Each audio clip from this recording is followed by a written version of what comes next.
Hello बच्चों, let's read the question. Question कह रहा है कि the maximum number of equivalence relation on the set A equals to 1, 2, 3 are. A option, B option, C option, D option.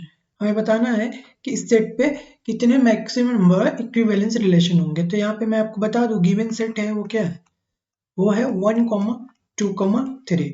और कोई भी relation जो होता है इक्विवेलेंस रिलेशन कब होता है, जब वो रिफ्लेक्सिव हो, सिमेट्रिक हो, ट्रांजिटिव, तीनों रिलेशन होगा तो वो कौन सा रिलेशन कहलाएगा, इक्विवेलेंस रिलेशन कहलाएगा। तो आइए देखते हैं इसको हम कैसे सॉल्व करते हैं।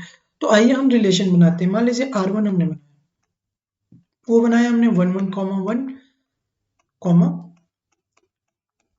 2, 3, 2, 2, 3, 3 और बना दिया 1, 2 और 2, 1। एक रिलेशन हमने ये बनाया। तो ये देखिए जरा, ये पहले चेक कर लीजिए कि रिफ्लेक्सिव है, सिमेट्रिक है या ट्रांजिटिव, तीनों है ना।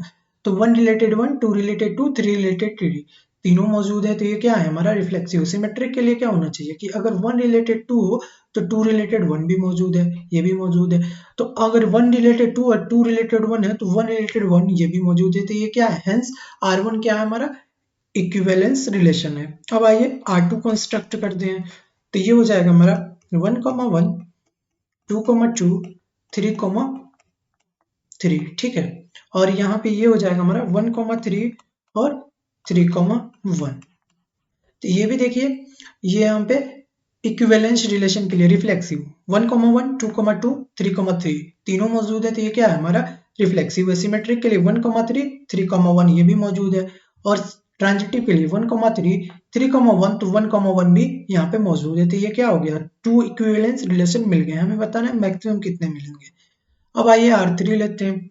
तो R3 जो होगा वो हो जाएगा 1, 1, 2, 2, 3, 3,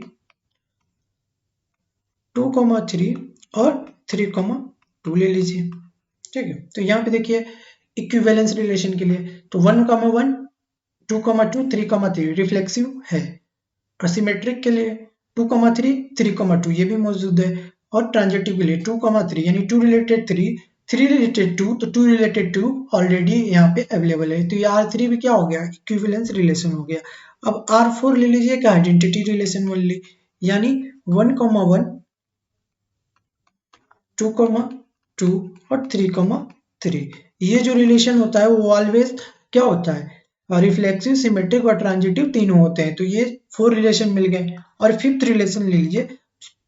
fifth relation possible, all possible ordered pair of A comma B, ठीक है, such that A comma B belong कर रहे हो ए क्रॉस ए में। तो ये भी क्या हो जाएगा, एक रिलेशन होगा। और R5 में सारे जितने भी A2, 1, 2, 3 के ऑर्डर पेयर पॉसिबल है वो सारे इसमें आ जाएंगे। तो एक रिलेशन हमें ये मिल जाएगा। और ये जो ऑर्डर पेयर के रिलेशन होते हैं ए क्रॉस ए में, वो सारे क्या होते हैं, इक्विवेलेंस रिलेशन होते हैं।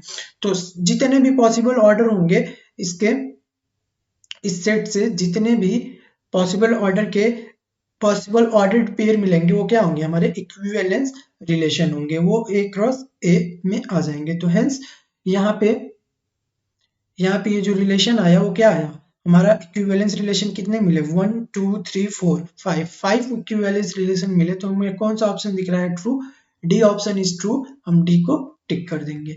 आई होप बच्चों you understood the solution. Thank you.